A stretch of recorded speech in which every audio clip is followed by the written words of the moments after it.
সরকারি সম্পত্তি দখলে নিয়ে বাড়ি নির্মাণ করে সেখানে ফ্ল্যাট বিক্রির অভিযোগ উঠেছে এক ডেভেলপার কোম্পানির বিরুদ্ধে। উক্ত ডেভেলপার কোম্পানির নাম আলমদিনা ডেভেলপার্স। সরকারি ওই সম্পত্তি দখল ও আত্মসাতের চেষ্টার সাথে জাতীয় গৃহায়ণ কর্তৃপক্ষ জাগরিকের ভূমি শাখার উচ্চমান সহকারী নূর মোহাম্মদের প্রত্যক্ষ সম্পৃক্ততার অভিযোগ পাওয়া গেছে।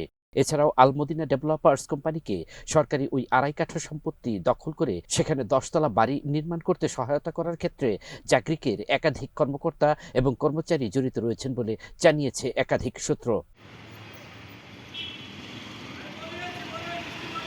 সরকারি ওই আড়াই কাঠা সম্পত্তি আলমদিনা ডেভেলপার্স কোম্পানির নামে বরাদ্দ দিতে সেই সময়ে সুপারিশ করেন জাতীয় গৃহায়ণ কর্তৃপক্ষের তৎকালীন সম্পত্তি বিভাগের 2য় শ্রেণীর কর্মকর্তা মালিকিন নাসির। বিগত আওয়ামী লীগ সরকারের পতনের পর মালিকিন নাসিরকে দিনাজপুরে শাস্তিমূলকভাবে বদলি করা হয়। তবে এসব বিষয়গুলো পুরোপুরি অস্বীকার করেন জাতীয় গৃহায়ণ কর্তৃপক্ষের সম্পত্তি বিভাগের 2য় শ্রেণীর কর্মকর্তা মালিকিন নাসির। সূত্রমতে উচ্চমান সহকারী নূর মোহাম্মদ, সম্পত্তি বিভাগের 2য় শ্রেণীর কর্মকর্তা মালিকেন নাসির, আইন কর্মকর্তা মোহাম্মদ আসাদুজ্জামান, উপপরিচালক প্রশাসন ও প্রশিক্ষণ মোহাম্মদ মুশফিকুল ইসলাম সহ বেশ কিছু কর্মকর্তা কর্মচারী সমন্বয়ে বিগত আওয়ামী লীগ সরকারের আমলে গড়ে ওঠে বিশাল এক সিন্ডিকেট, যে সিন্ডিকেটের মাধ্যমে নিয়ন্ত্রিত হতো জাতীয় গৃহায়ণ কর্তৃপক্ষের যাবতীয় কার্যক্রম। আওয়ামী লীগ সরকারের পতনের পর এই সিন্ডিকেটের বেশ কিছু সদস্যকে চাকরিচ্যুত, গ্রেপ্তার এবং অন্যত্র বদলি করা হলেও বর্তমান চেয়ারম্যানের অধীনে এখনো বহাল তবিয়তে চলছে এই সিন্ডিকেটের কার্যক্রম। আলমদিনা ডেভেলপার্স কোম্পানির ব্যবস্থাপনা পরিচালক মামুনুর রশিদ কাজল এসব অভিযোগের বিষয়গুলোর সত্যতা স্বীকার করেন।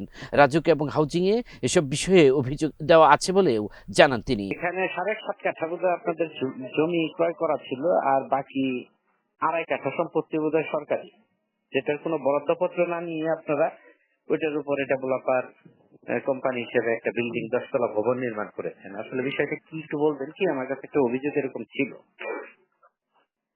অভিযোগ তো কতবারই করছে, অনেক সাংবাদিকই করছে। হাউজিং কমপ্লেনও দেওয়া আছে, বুঝছেন? রাজুকে কমপ্লেন দেওয়া আছে, হাউজিং কমপ্লেন দেওয়া আছে। হ্যাঁ হ্যাঁ, রাজু দেখতেছে, হাউজিং দেখতেছে।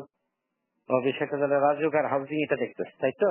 তবে জাতীয় গৃহায়ণ কর্তৃপক্ষের উচ্চমান সহকারী মীর নূর মোহাম্মদ অভিযোগের বিষয়গুলো অস্বীকার করেন। সেখানে তার মাত্র 3 মাস আগে পোস্টিং হয়েছে বলেও জানান তিনি। সেসব বিষয়ে কি আপনারা কোনো ব্যবস্থা নেবেন না? আমি তো ব্যবস্থা নেওয়ার কেউ না, আমার উপরে তো অনেক আছে, আর আমি তো এটার বিষয়ে ভালো করে জানিও না।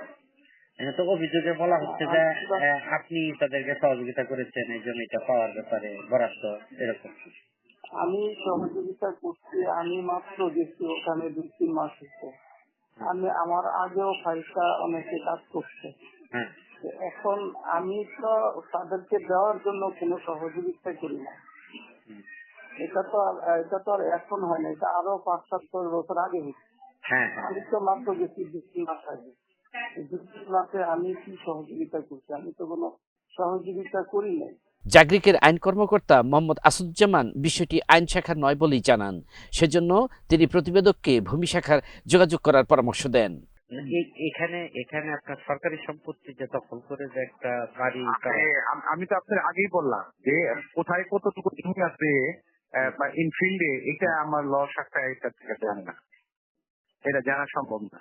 এটা হলো মূলত এক্সচেঞ্জ অফিস অথবা আমাদের ল্যান্ড ডিপার্টমেন্টে বললে ওদের কাছে এই ধরনের ফাইল। ওরা এটা প্রপারলি আপনাকে অ্যাডভাইস করতে পারবে। আপনি ওখানে একটু যোগাযোগ করেন, ভালো হবে। তবে বিষয়গুলো নিষ্পত্তির আশ্বাস দিলেন জাতীয় গৃহায়ণ কর্তৃপক্ষের ভূমি ও সম্পত্তি ব্যবস্থাপনা উইংয়ের সদস্য SM সোহরাব হোসেন। এসব বিষয়ে অভিযোগ পেলে তারা তাৎক্ষণিক ব্যবস্থা নিয়ে থাকেন বলেও জানান তিনি। জাতীয় গৃহায়ণ কর্তৃপক্ষ কোন ধরনের ব্যবস্থা নিবে বা নিচ্ছে? আমি আপনি যা বলছেন এই মুহূর্তে আমি কিছুই বলতে পারবো না। আপনি যদি কাইন্ডলি অফিসে আসেন বললে তাৎক্ষণিক ফাইলটা কল করে দেখে আমি বলতে পারবো। জাতীয় গৃহায়ণ কর্তৃপক্ষের বরাদ্দ ছাড়া কিংবা সরকারি ওই সম্পত্তি ক্রয় করা ছাড়া কেউ সেখানে বাড়ি বা ভবন নির্মাণ করতে পারে না বলেই নিশ্চিত করেছে একাধিক সূত্র। কিন্তু উক্ত স্থান দখল করে সেখানে কিভাবে 10 তলা ভবন নির্মাণ করে আলমদিনা ডেভেলপার্স কোম্পানি তা নিয়েই উঠেছে প্রশ্ন। আল মাসুদ নয়ন, নাগরিক প্রতিদিন।